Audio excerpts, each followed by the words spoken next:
Lord, mga minamahal, yung mga minamahal, unforgiveness sa puso natin. Amen? Hindi na po tayo mga worldly. Hindi na po tayo mga taong makasanlibutan.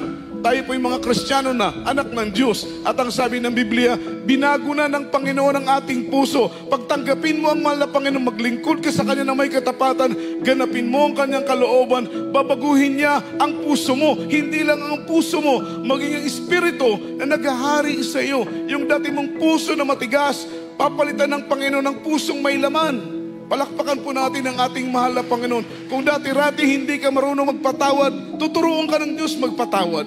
Kung dati-rati hindi ka marunong magpakumbaba, tuturuan ka ng Panginoon na maging mapagpakumbaba sa lahat ng panahon, sa lahat ng bagay.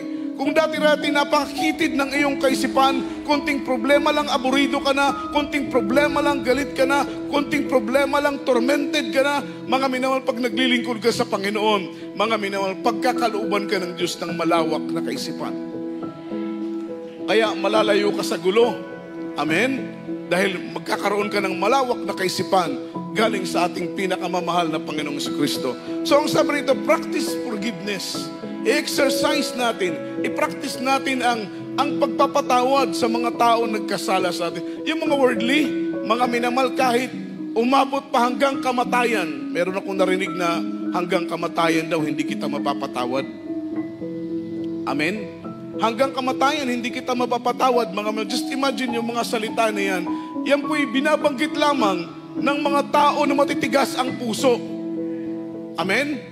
Yung mga taong bato ang puso. Pero pag maglingkod ka na sa mahal na Panginoon, yung matigas na puso na yan, yung bato na puso na yan, mga minamahal, papalitan ng Panginoon ang pusong may laman. Kaya magtataka ka, napakadali mong magpatawad. Hindi ka napapayapa, hindi ka masaya. Amen? Hanggat hindi ka nakakapagpatawad sa tao na nagkasala sa iyo. Di po ba?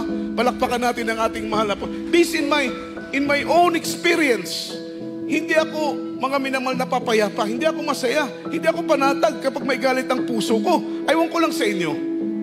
Ha? Nakakatulog ba kayo ng mahimbing kapag may galit ang inyong puso?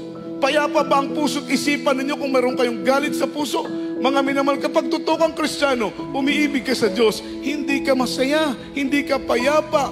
Mga minamahal, balisa ka kapag ang puso mo'y may galit. Amen? So ang gusto ng Panginoon, magkaroon tayo ng mga minamahal, yung puso na handang magpatawad. Ang sabi rito, we need to include in our daily prayers. Isama natin sa ating daily prayers that God always prepare our heart to forgive.